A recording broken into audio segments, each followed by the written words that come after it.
Okay, welcome back to the Break It Down for Brackens podcast. We have, again, for the second time, I think you're the first person to come on twice. Ooh. Yeah, I could be wrong. Now I feel special. Right. This is Vicky Fields. She is the owner of Elevate Your Team, which is a HR consulting company.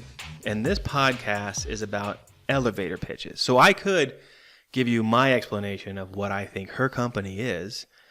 And even though she's here and she can do it better, we're going to talk about having, what is it, a concise description of what your idea, business, anything is. So it's called an elevator pitch. So Vicky, let's get started. Break it down for us. You started it so well. I was going to ask you, what do you think an elevator pitch is? And you already answered that. That's wonderful. The only thing I'd really want to add to that is making sure that it's super persuasive. The real goal is to create a call to action, and whether that's to learn more information or sell a product or get someone to follow up on something, that's what you want. You know, what's the next step? So you got to give them a little gem and then tweak them into something new. And that's what an elevator pitch is really about. And that takes more work than one thinks. Yeah, I'd imagine so, because I've stumbled over it a few times. But so from my understanding, the background of an elevator pitch is you hypothetically go into an elevator with somebody you've been trying to talk to about let's call a business idea. Mm-hmm. And maybe they're an investor, maybe they're somebody who could be a major influence, and you have the amount of time an elevator travels to kind of break it down. You have a captive audience, and you have what? 20 to 40 seconds? Exactly. You've cornered them in the elevator, and that's your time. I actually tried to find out the history of where the elevator pitch came from, and no one can agree on it, but there are several sources that said that it really harkened back to the old studio Hollywood days, where screenwriters would basically corner producers or executives when they got into the elevator at the studio and then give their pitch on the way up, right? Which I thought was cool. So that's my favorite one, and the one I'm sticking with. That's a good one, yeah. And it totally makes sense. Right. Because I imagine Manhattan, I've got an idea for software or something, mm-hmm. and I know this one person is the one I got to get in front of, and there's no way I can get a meeting with them. Right.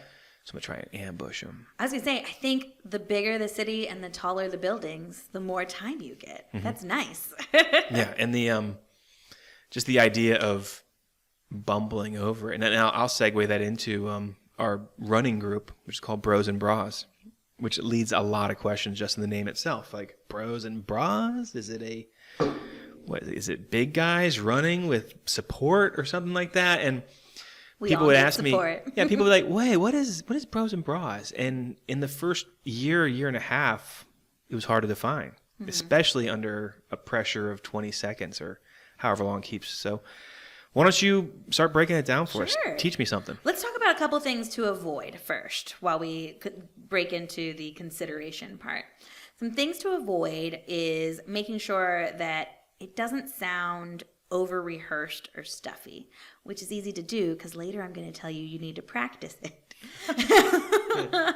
So you have to find that balance because people are interested in someone who sounds authentic, like they're really talking to you, not talking at you. And here's my practiced speech of what I'm trying to do. But you do want to make sure that you practice, and we'll get to that later. Another thing to make sure is that you don't ramble, that you stay very clear and focused on what you're trying to deliver, which also means you have to plan ahead and really understand yourself what you're trying to deliver. And then making sure that we're being aware of jargon. Jargon, see? What's jargon then? Jargon is typically words that are used in certain sectors that maybe not everybody is aware of. Okay. So painting business. You know, if you came up to me and started talking to me about enamels. Yeah, exactly. I'd be like, that's cool, man. And now you've already lost me when I could be a potential customer. Gotcha. So you want to stay away from jargon, even if you think it's the most common word that everyone should know. You will always be surprised. So then this podcast is basically a jargon buster, because when somebody says something that I think not everybody would totally understand, I make myself look pretty ridiculous and say, wait, no, what is jargon? I think you're great about it, which is perfect. Well, I think that's the whole point of breaking it down, is don't assume I know, because I don't want to sound stupid. I'll say, yeah, I understand what you're saying. So yeah, okay, That's great. Jargon buster. And even words that people think everyone have the same definition of, they don't. Think of something as, well, what feels as simple to me as the word professional. Well, my definition of professional and your definition of professional are probably pretty different because it comes from your background and history of what you've experienced. And then all of a sudden, a word that seems that should be pretty ubiquitous is not. And here we are. Okay. The last thing that I'll leave with, something to be careful with, is there's a vague balance that you're looking for. You don't want to be too vague because then no one's going to know what you're selling or what you're trying to come up, what do you really do? But you also don't want to give away the whole kit and caboodle, or they're not going to ask any follow-up questions. They're not going to want to be interested in what you're doing. So there's a balance there that you got to find. And that also comes with practice and testing it out and things of that nature.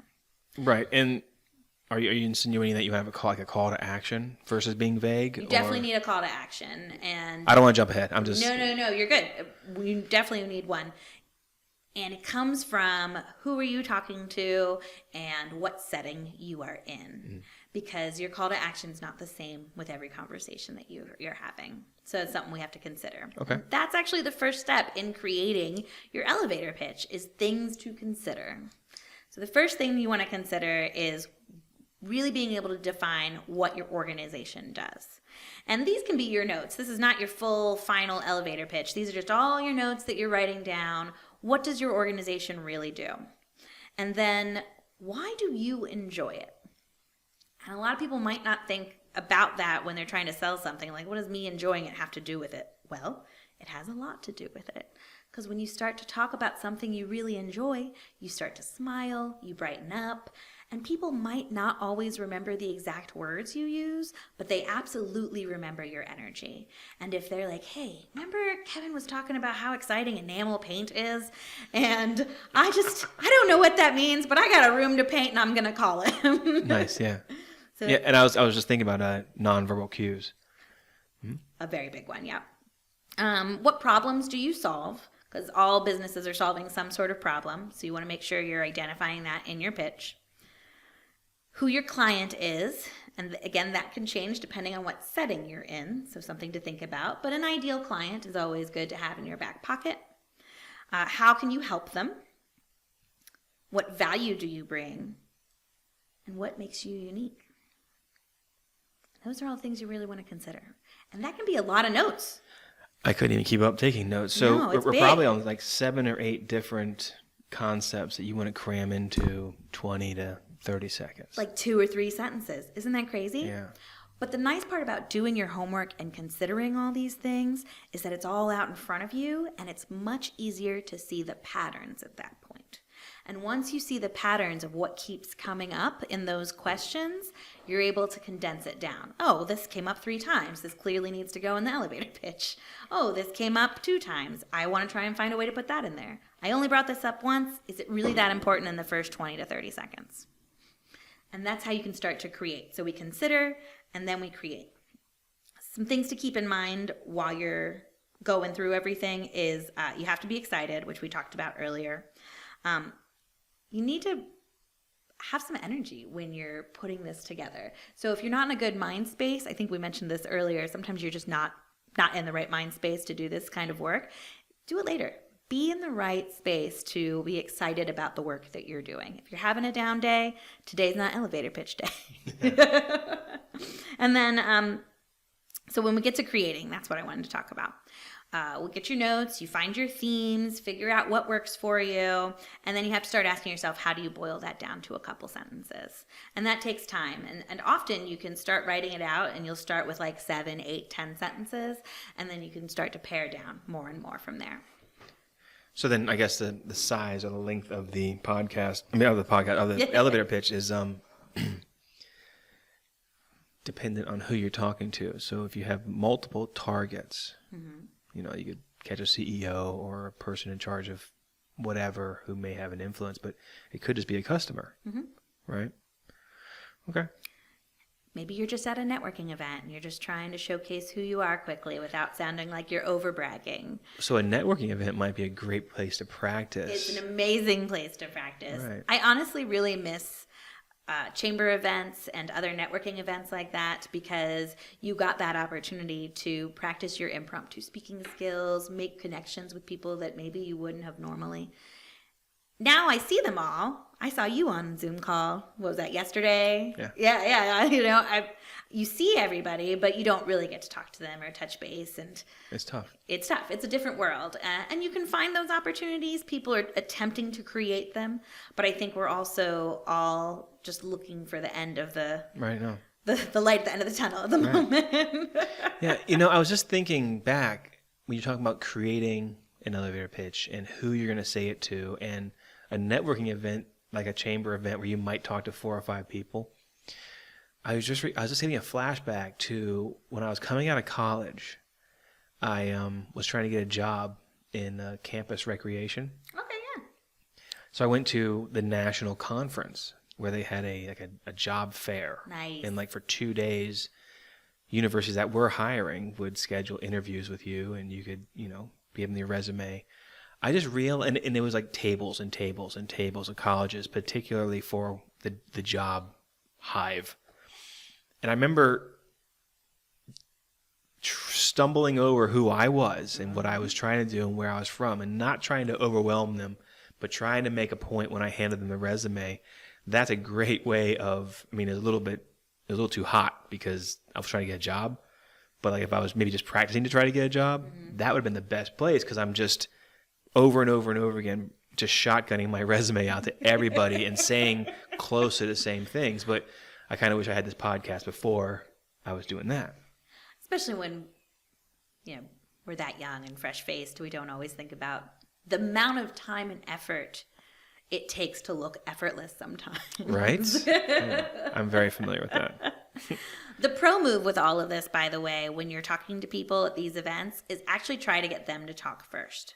Because they will, through either their pitch or their introduction or whatever conversation they give you, will hopefully give you tidbits that you can act upon and then mix up your elevator pitch to meet their needs a little bit. That's good.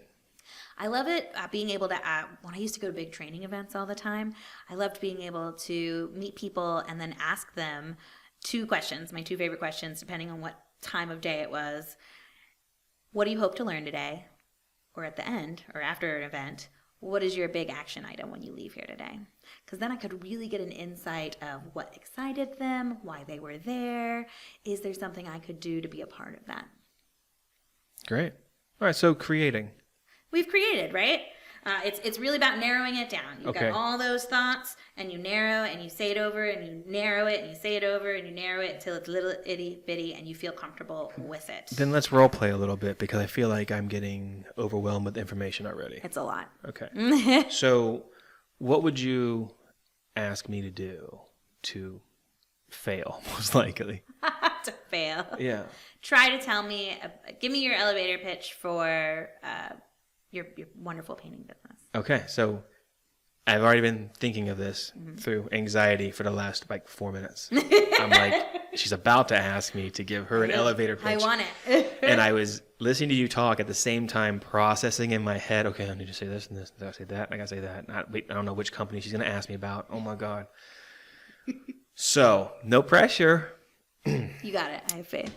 So, Brackens Painting is a residential and commercial painting company. We are licensed and insured in both Virginia and West Virginia. We have a pretty tight time schedule because we've done good work for a lot of people. We have a lot of great repeat business. If you need work done, please give us a call, and we can reach out and have a meeting and check out your project. Nice. That's about all I got. So we figured out what you do, right? You paint residential and corporate areas, business areas. We figured out what problem you solve, right? You paint when people need painting. Yep. That's nice. We kind of know who your ideal client is, people who have homes or businesses. That's good.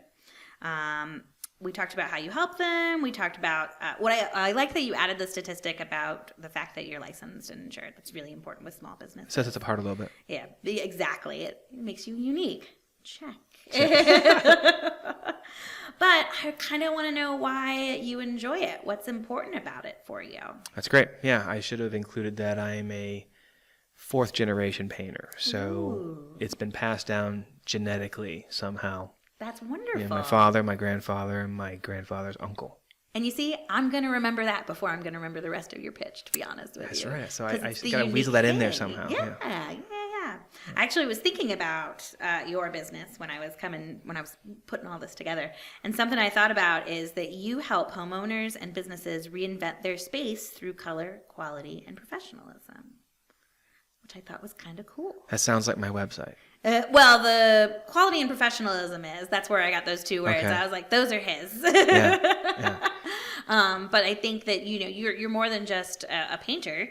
You reinvent what people are living in. And you can even ask people, when's the last time you really thought about what the paint on your walls does for your business or for your home? Years ago, when I wasn't as busy as I am now, Right. I had time to really go over all of the potential things. What color is on the website? What pictures are on the website? What am I communicating? And one of the things I tried to do was, you're on my website already. Mm-hmm. You need a painter. Yeah, right? So I don't need to describe that we paint. But I tried to create verbiage that said what painting does do for your space. And originally it was like 3 paragraphs. Nice. Inside like the commercial space in particular. Yeah. It was way too much. Yeah. So then we crushed it back, and I cut things out, and now it's concise, because if you're actually on my website, the odds of you communicating with me are pretty high anyhow. Yeah. So then ultimately the challenge was, how do I get people to my website or to my social media pages? But that all seems to be working. And and those original 3 paragraphs, narrowing it down, that's what we're talking about with the elevator pitch. And that's all that quality, unique, interesting things that you can pick out depending on who you're talking to and what audience you've got going on. Right. Your settings, if you will. Yeah. Yeah.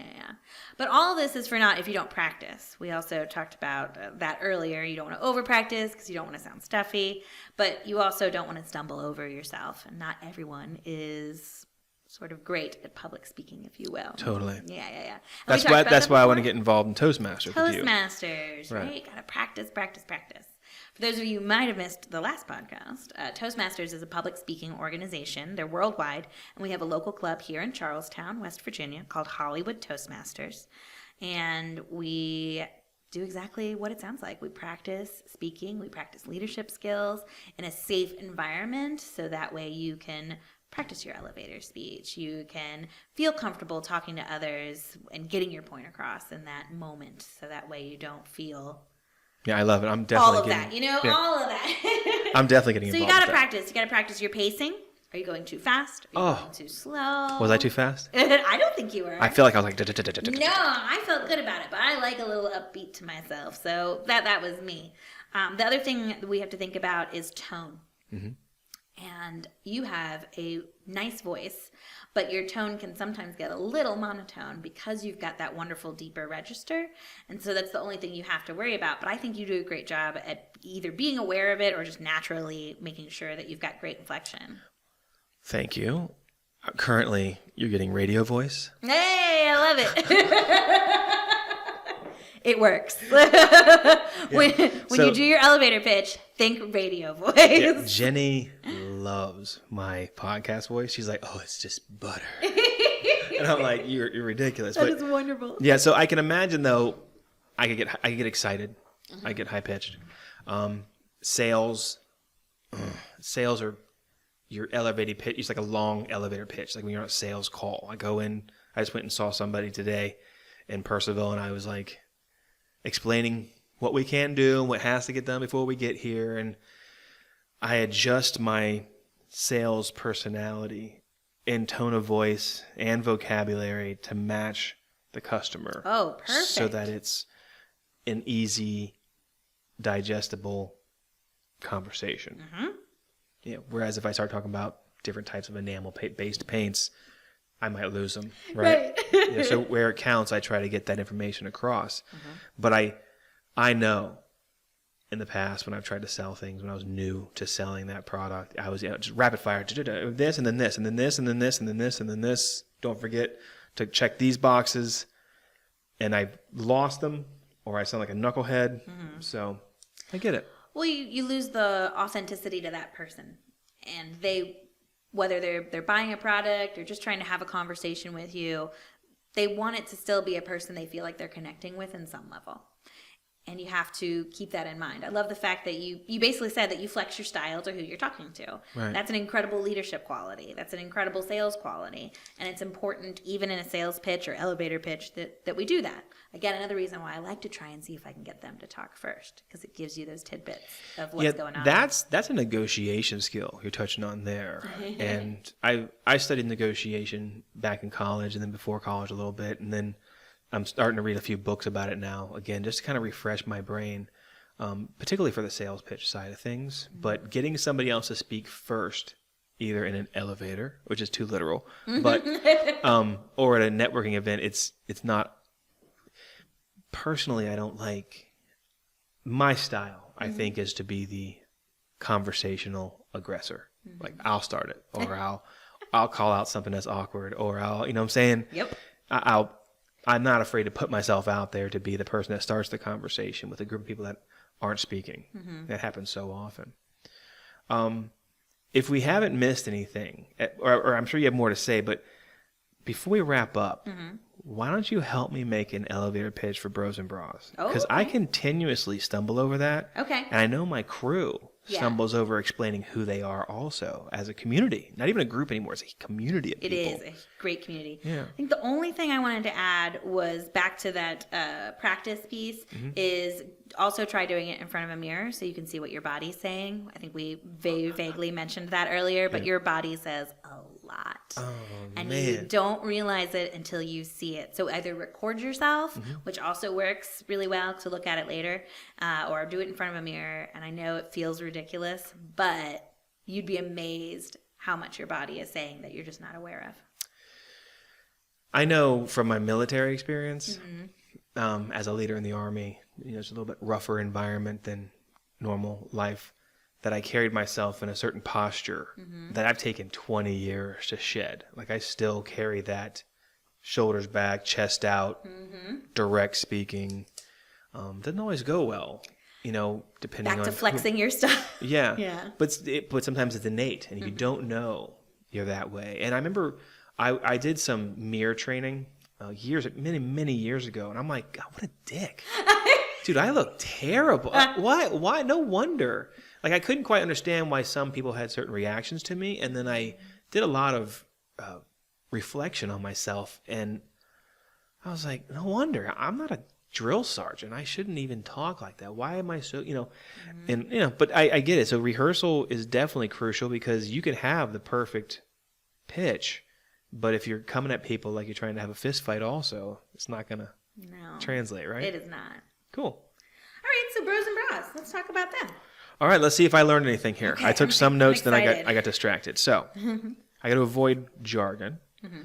I don't want to be too vague. Maybe some version of call to action in there.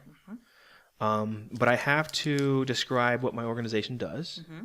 Okay, which would be, we're a running group. We run and we walk, right? So, be running.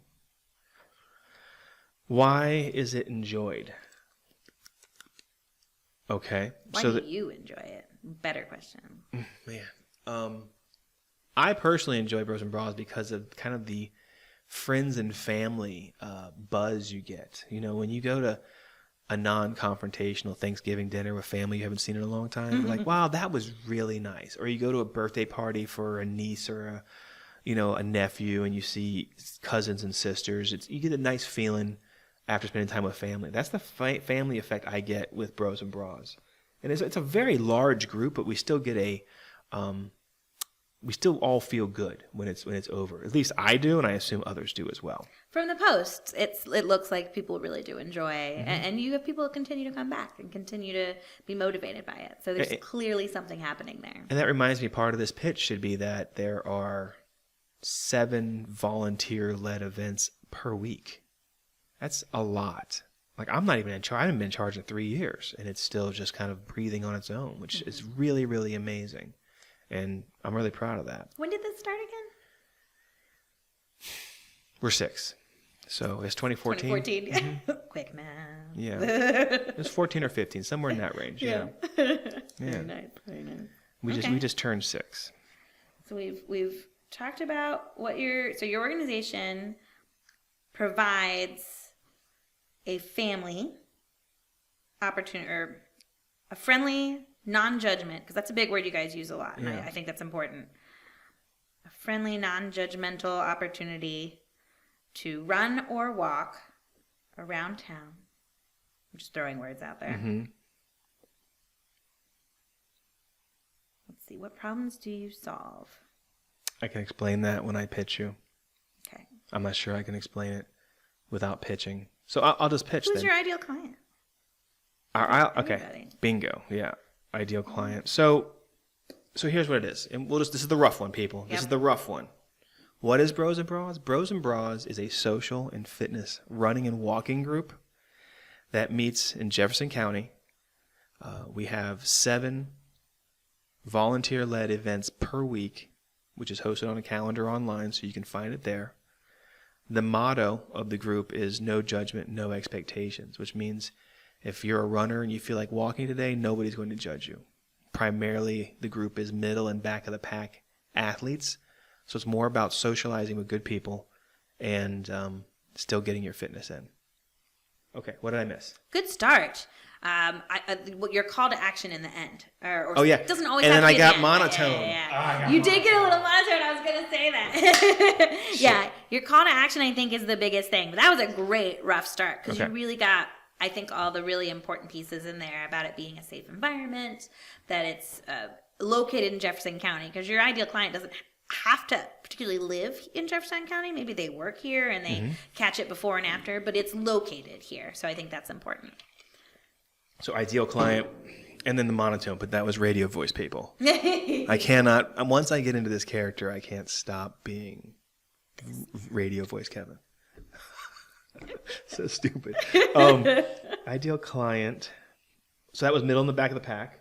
The middle back of pack athlete, and the fact that everything's in Jefferson County.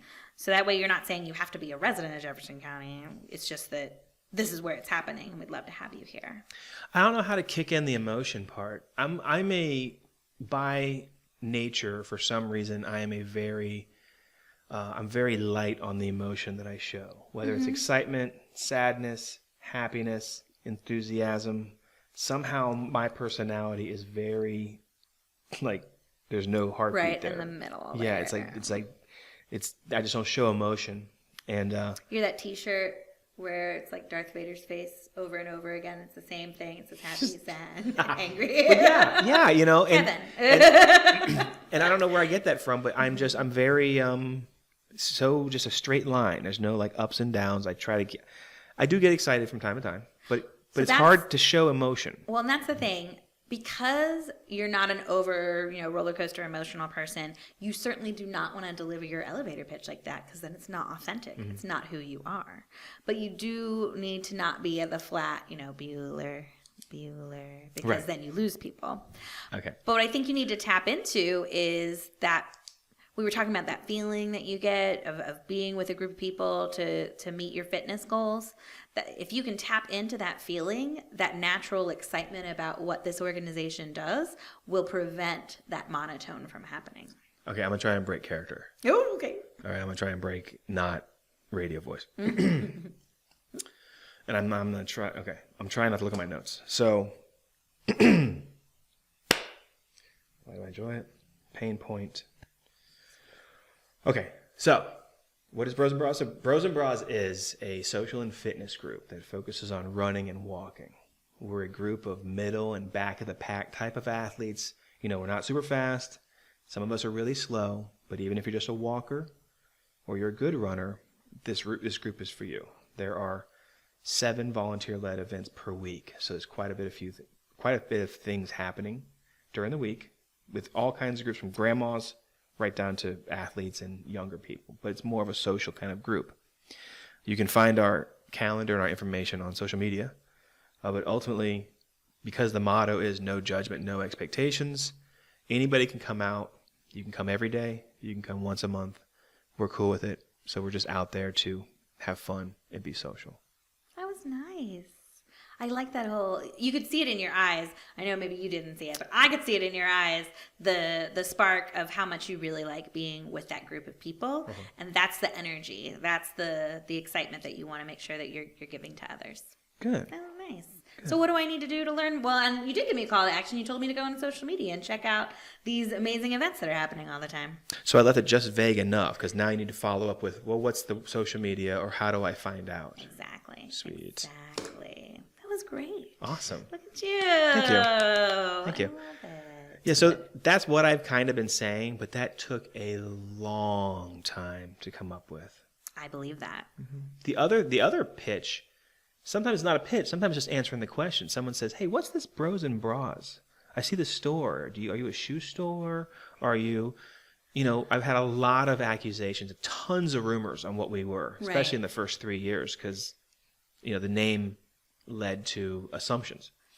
But I enjoyed breaking down what the Bros and Bras name was. And was there a tagline under it? Or was it just Bros and Bras?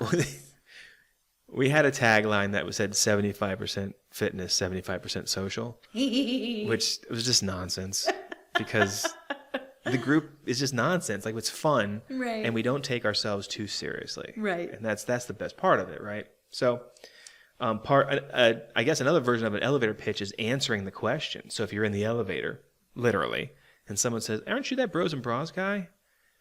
Or "Aren't you that IT guy?" Or "Aren't you that up and coming whatever business?" You can then snap. I was like, "Yeah, I am." I was like, "Oh, what is that? What is Bros and Bras?" And then you can go into the answering the question, which ultimately is the pitch.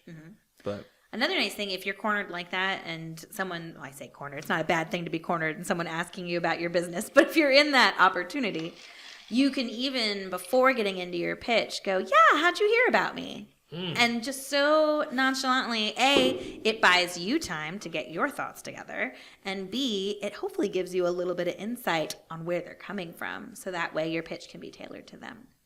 I would also offer that when you are doing an elevator pitch or when you have something going on that requires you to actively develop an elevator pitch, there's money on the line. There's success on the line. So it would be crucial for you to practice on characters that don't carry a lot of weight, right? So, like, if you practice on your parents or your friends, you're going to get these, like, wishy-washy, "Oh, yeah, it's pretty good. Oh, yeah." Or maybe do this, or maybe do that. You can get feedback. But you don't want feedback. No. You want to see how well did you deliver. So if I'm selling software, I could sit at the bar at Ruby Tuesdays and tell the bartender what I do. You see what I'm saying? Like, I do. And they're not going to give you feedback. They're like, "Oh, okay, that's cool." And they're going to move on. Did you get the response you were looking for, though, is the question. Well, I think if you analyze yourself, you can actually, that's your part of your practice. It's like, "Oh my God, I forgot to say the part about no judgment. I forgot to say, that we're middle of the back of the pack. I should have said that." So super oddly enough, a friend that I went to college with who lives way out of state now, but she sells cooking types of supplies. I think she's a Pampered Chef. That's right.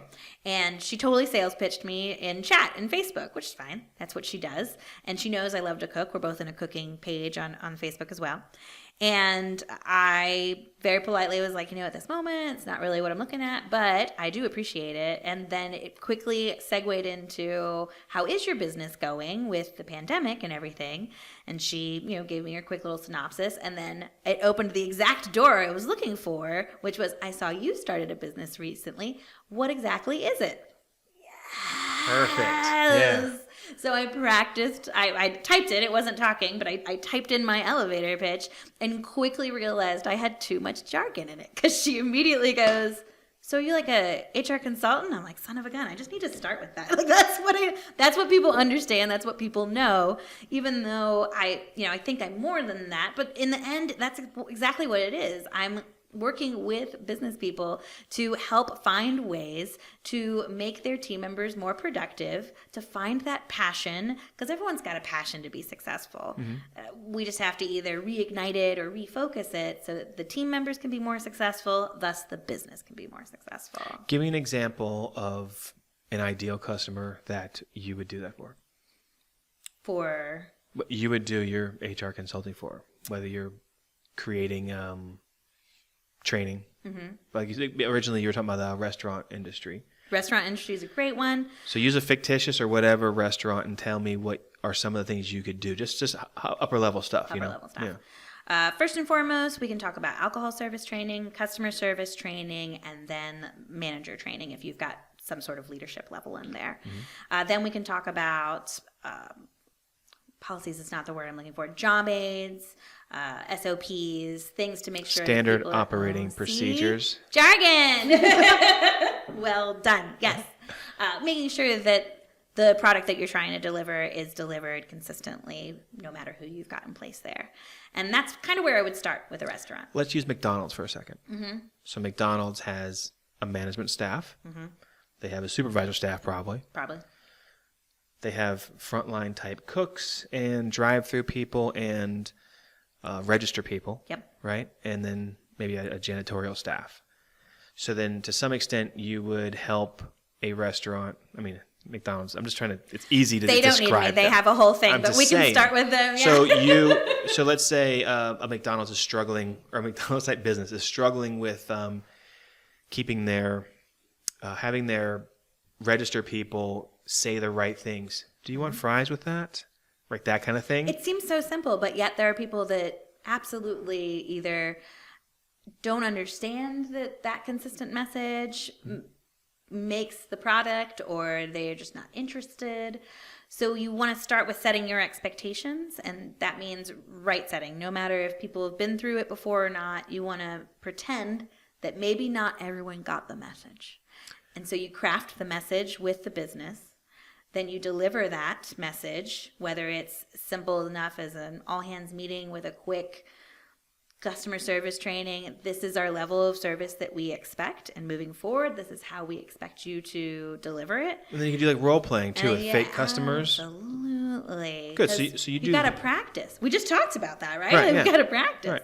So you give them the information, you give them a safe environment to practice it in, and then you follow up with them. And I think that's something that supervisors and managers don't always do, is follow up with that content that we've just delivered. So then you would be huge. Yeah. So you would help create the standard operating procedures for the counter people, and maybe the cooks even, and maybe the drive-through. Individually, those are three components. Then you work with the supervisor staff to make sure they're following up and that that's being followed. And then you work with the managers. They have a system to oversight. And that really could be in any restaurant that if you only see the food, you don't know what's happening behind the scenes. And so much going on behind the scenes. Yeah. So that's what you do, and basically. does all of that tie back up to what your actual business objective is? Which, in most restaurants, it's to provide whatever level of service and food that you're trying to provide, and whatever type of environment that you're trying to provide. Those are your really big three things when it comes to a restaurant. And do you just service regionally? That's your goal? Is the service just regional? Right now, definitely regional. But the nice thing about Zoom is that, or all of the online platforms, is that it can be further.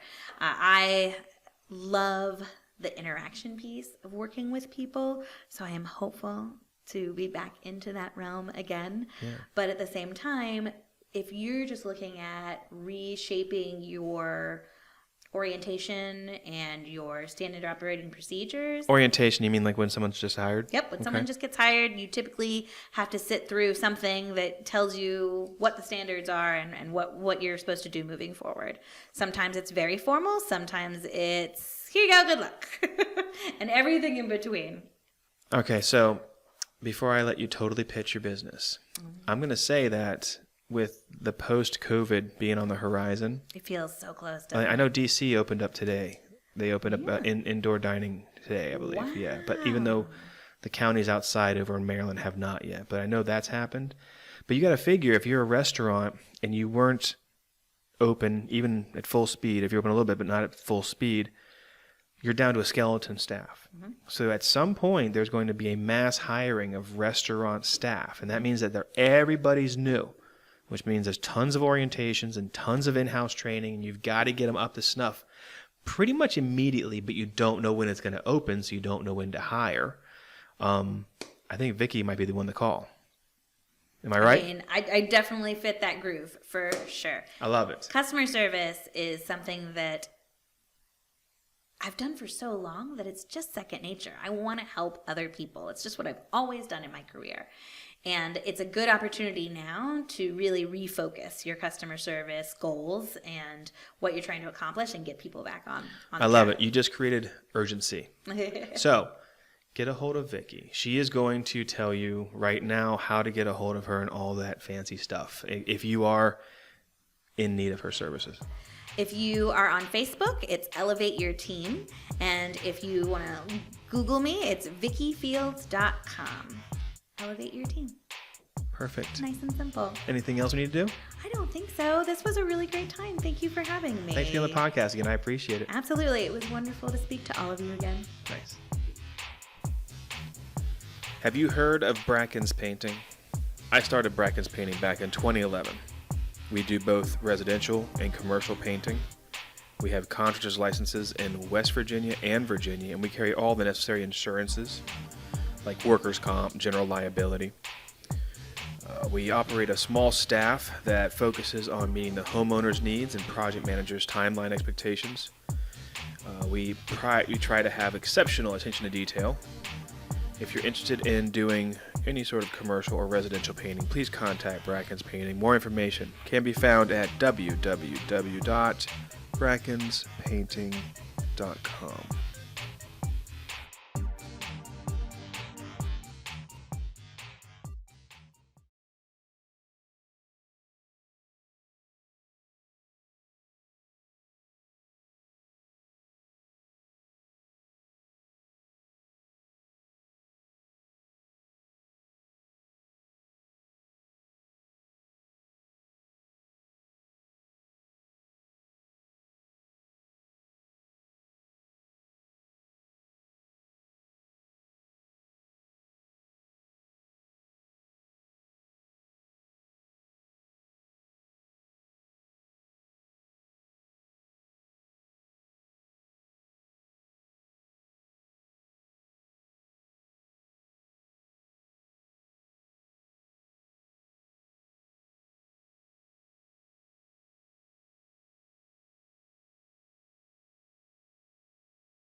Have you heard of Brackens painting?